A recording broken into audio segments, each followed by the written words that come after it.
Bonjour à toutes et à tous et bienvenue dans un nouveau chapitre des opérations courantes.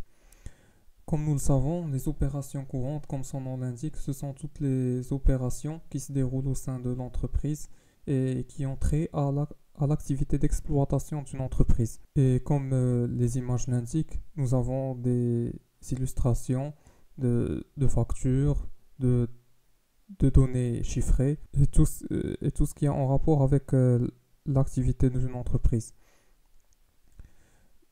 Ce chapitre d'opérations courantes va s'articuler autour des axes suivants. On va voir dans un premier temps la facture droit. La facture droit, c'est une facture ordinaire, celle que l'on reçoit de la part d'un fournisseur. Et ensuite, nous allons voir la procédure d'achat. Une procédure d'achat, c'est un ensemble de règles que l'on doit respecter pour éviter toutes sortes de lésions de chaque partie, que ce soit du fournisseur ou du client. Pour la procédure de vente, c'est tout à fait l'inverse de la procédure d'achat. Ensuite, nous allons voir le transport. Le transport et la TVA. Le transport et la TVA sont des majorations sur facture. Ce sont des frais que l'on paye, qui sont payés soit par le client, soit par le fournisseur. Parce que, comme nous le savons tous, la TVA, le transport, c'est un moyen d'expédition d'envoi. C'est un moyen d'envoi de la marchandise du, du fournisseur vers le client. Et la TVA, une taxe, c'est la taxe sur valeur ajoutée. C'est un impôt qui est payé par le consommateur final et destiné à l'État. La facture avoir, c'est tout à fait l'opposé de la facture doit. Nous allons la traiter prochainement. Et les empallages. Tout d'abord, nous allons commencer par la facture doit. Comme la définition l'indique, la facture doit, c'est un document comptable qui atteste un achat ou une vente. Il donne tous les détails de l'opération commerciale. Dans cette facture, nous trouvons la quantité achetée par le client. Non, tout d'abord, nous trouvons les coordonnées du fournisseur ainsi que celles du client. Et nous trouvons, nous trouvons également toutes les informations de l'opération d'achat et de vente en termes de produits à acheter, la quantité, le prix unitaire et le montant. Et comme nous le voyons, euh, la facture elle est établie par le fournisseur invoice. Invoice en anglais, c'est la facture ou bill. Elle est établie par le fournisseur et lui, il envoie sa marchandise. On voit dans le schéma que tous les contreparties de chaque acteur. Euh, Ici, nous avons la marchandise qui est envoyée par le client ainsi que la facture et, et une contrepartie monétaire versée par le client. Dans la facture doit, on trouve des réductions. Le client, il bénéficie de certaines réductions.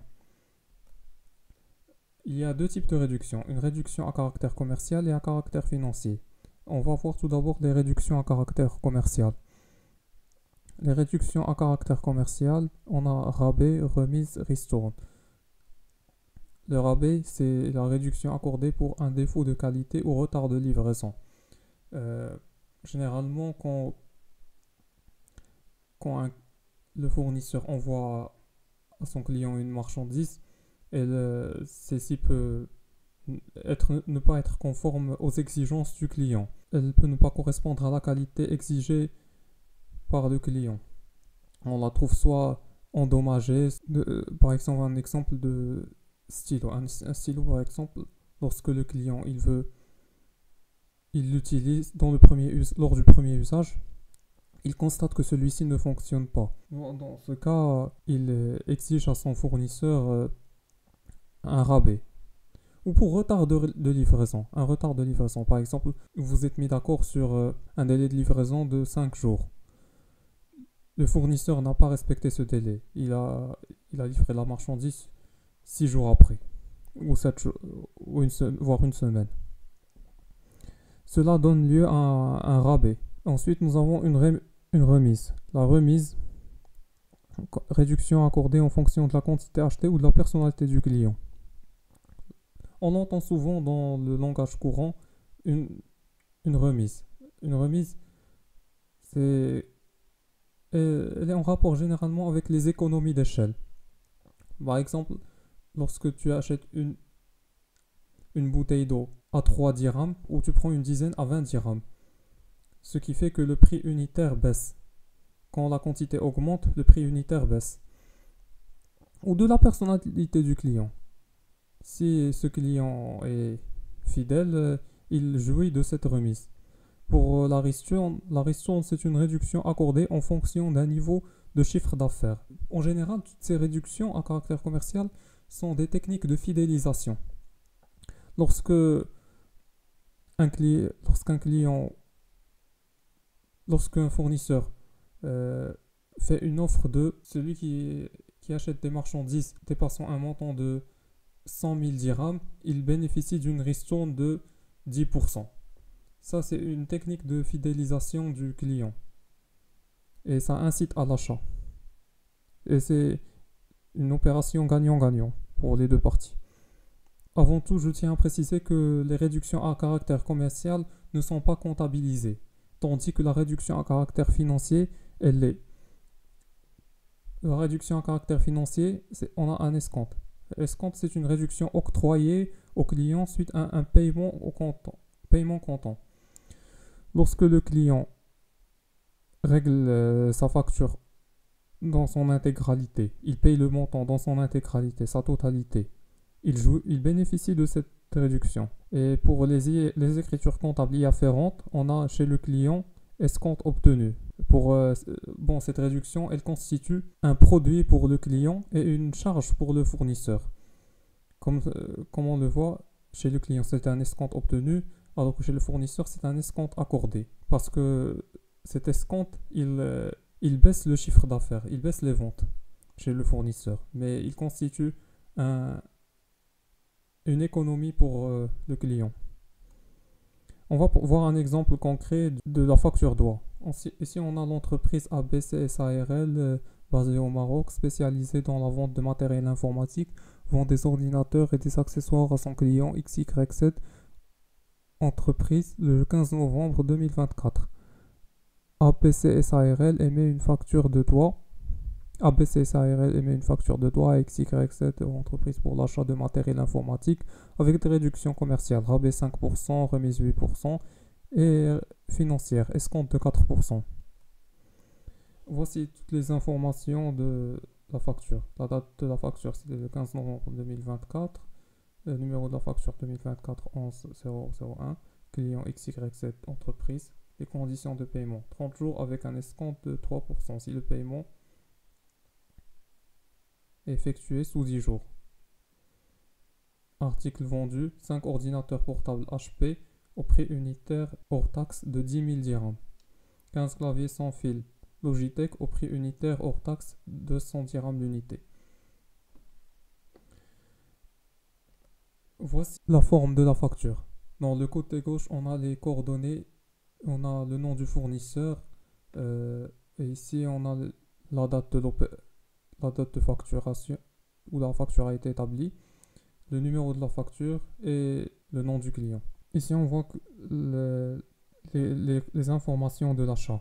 Ici on a un ordinateur portable, 5 ordinateurs portables HP pour un montant de 10 000 dirhams l'unité, ce qui nous donne 50 000 dirhams hors taxe. Clavier sans fil Logitech 200 dirhams l'unité à 15 pour 15 claviers, ça fait 3 000, ce qui nous donne un total de 53 000. Toutefois, on a un rabais de 5%, ce qui fait 53 000. Ce montant, on l'a multiplié par 5%, ce qui nous a donné 2650 dirhams.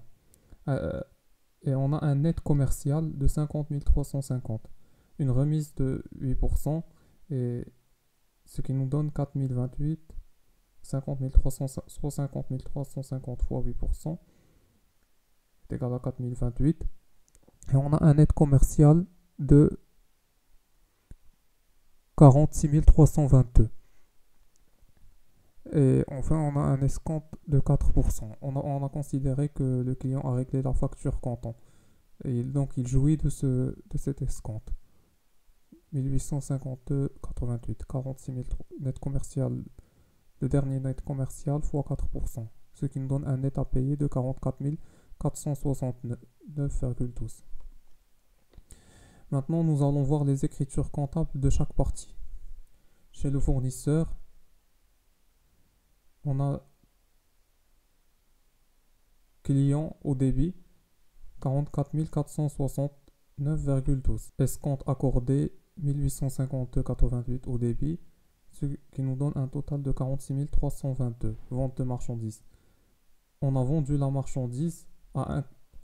Tout d'abord, bon, le crédit, je tiens à le préciser, c'est la ressource, alors que le débit, c'est l'emploi. D'où proviennent le montant versé par le client ainsi que l'escompte accordé des ventes de la marchandise. Ensuite, nous allons passer à la phase de règlement. La phase de règlement, comme on le voit, on a encaissé les 44 469,12, ce qui a augmenté notre compte en banque. Et on a annulé le compte client, comme quoi il nous a réglé. Et l'écriture chez le client, on voit bien que c'est une charge. On a achat de marchandises au débit et au crédit, on a escompte obtenu. Parce que cet escompte, il constitue une économie pour lui. D'où provient ce montant achat de marchandises? Il provient de l'escompte obtenu et du montant qu'il doit au fournisseur. Bon, le crédit, c'est ce qu'on doit et le débit, c'est ce qu'on possède. Et pour annuler le compte fournisseur, on l'a débité et on crédite la banque. La banque parce que le client a déboursé 44 469,12 dirhams. Bon, ce sera tout pour cette vidéo. J'espère qu'elle vous a intéressé.